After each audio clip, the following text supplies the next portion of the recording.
Cabe a aplicação do princípio da insignificância na hipótese de furto de cigarros? Podemos aplicar o princípio da bagatela nesses casos e deixar de considerar a conduta do agente como criminosa? Sou a Fernanda Gonçalves, advogada e professora, e é justamente acerca dessa questão que eu quero conversar com vocês. A resposta a essa indagação é negativa. De acordo com o Tribunal de Justiça aqui do Estado de São Paulo, não é possível aplicar o princípio da insignificância no caso de furto de cigarros. Primeiro vamos relembrar do que se trata este princípio. Ele pode ser chamado de princípio da insignificância ou princípio da bagatela. As expressões são sinônimas.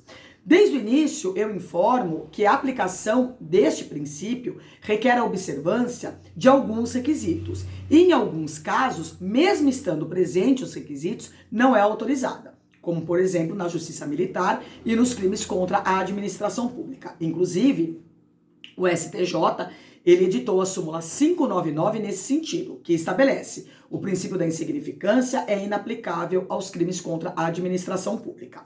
Os requisitos que devem estar presentes para que seja verificado e aplicado o princípio da insignificância são 4. Primeiro, mínima ofensividade da conduta do agente. Segundo, nenhuma periculosidade social da ação. Terceiro, reduzidíssimo grau de reprovabilidade do comportamento. Quarto, a inexpressividade da lesão jurídica provocada.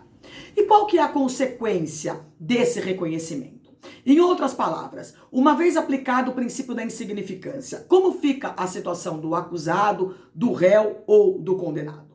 A sua aplicação, ela traz como consequência o afastamento da tipicidade material, uma vez que condutas que não forem lesivas aos bens juridicamente protegidos são tidas como atípicas, ou seja, não há crime. Se o fato é atípico, o agente não praticou crime algum.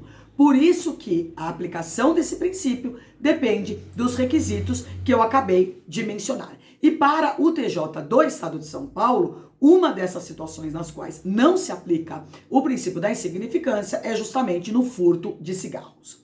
No caso concreto, um homem foi condenado a pena de 5 anos e 4 meses de prisão, em regime inicial fechado, pelo furto de 2 pacotes de cigarro com 10 maços cada e de uma cartela com 12 isqueiros. Os produtos foram avaliados em R$ 242 e foram furtados de um bar durante a madrugada. O condenado apelou dessa decisão e a 6ª Câmara de Direito Criminal do Tribunal de Justiça de São Paulo manteve a condenação. Em sua defesa, o condenado afirmou que o furto foi praticado porque ele estava em uma situação de abstinência de drogas.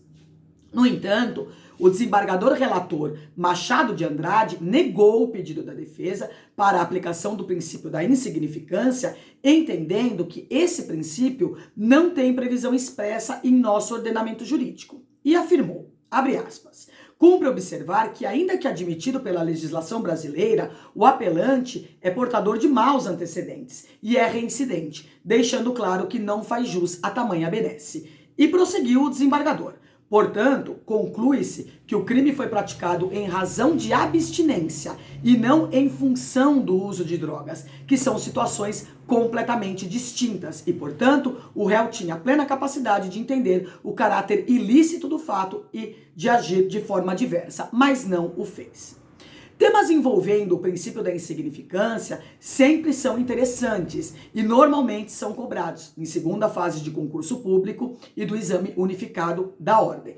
Portanto, é necessário ter bastante atenção ao estudo desse princípio. Para quem quiser conferir essa decisão especificamente, basta acessar os autos 150-3109-15.2018.